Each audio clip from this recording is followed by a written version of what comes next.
কি সুন্দর দেখ, এক লগে খাইতেছে, কি সুন্দর। ওরা খাইতে না পরে জল ভরে দেওয়ার জন্য ওই কটা ভরছি তো। কি সুন্দর সবাই এক জায়গা থেকে।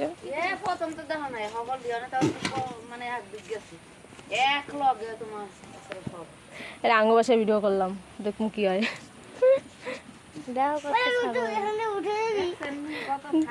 দেখ না কত, দেখো সব ছাগলগুলো একসাথে খাচ্ছে, কি সুন্দর।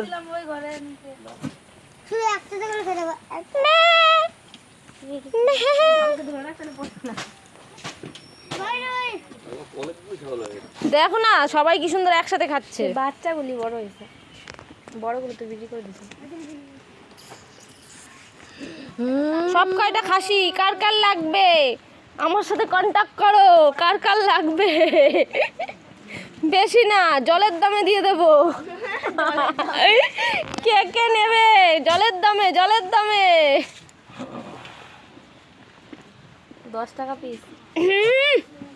ওই একটা নিলে মোটামুটি এই যে এই সাইজের নিলে ও কম করে 7-8 হাজার টাকা হয়ে যাবে জলের দামে। দেখো এখানে কাকিমা কাঠের জালে কচি পাঁঠার মাংস রান্না করছে। তো বাড়িরই পাঁঠা ছিল, রেখে দিয়েছিল খাবে বলে। তো কাটাটা তোমাদেরকে দেখাতে পারলাম না, কারণ আমারই খুব কষ্ট হচ্ছিল, আমিই যাইনি দেখতে। তো তারপরে দেখো কাকিমা কাঠের জালে রান্না করছে। আর আমাদের এখানে পরিবেশটা এত ভালো লাগছে না, শুধু চারিদিকে সবুজ আর সবুজ, দেখো খুব সুন্দর। তো কাঠের জালে রান্না সত্যিই খুব টেস্টি হয়। দেখো পুরো ভিডিওটা দারুণ দারুণ হয়েছিল, মানে অসাম হয়েছিল।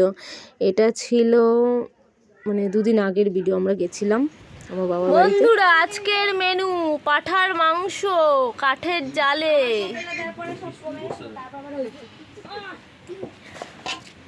এইদিকে আছে পটল ভাজা, আর আছে এই যে ডাল টমেটো দিয়ে। চলে আসুন বন্ধুরা।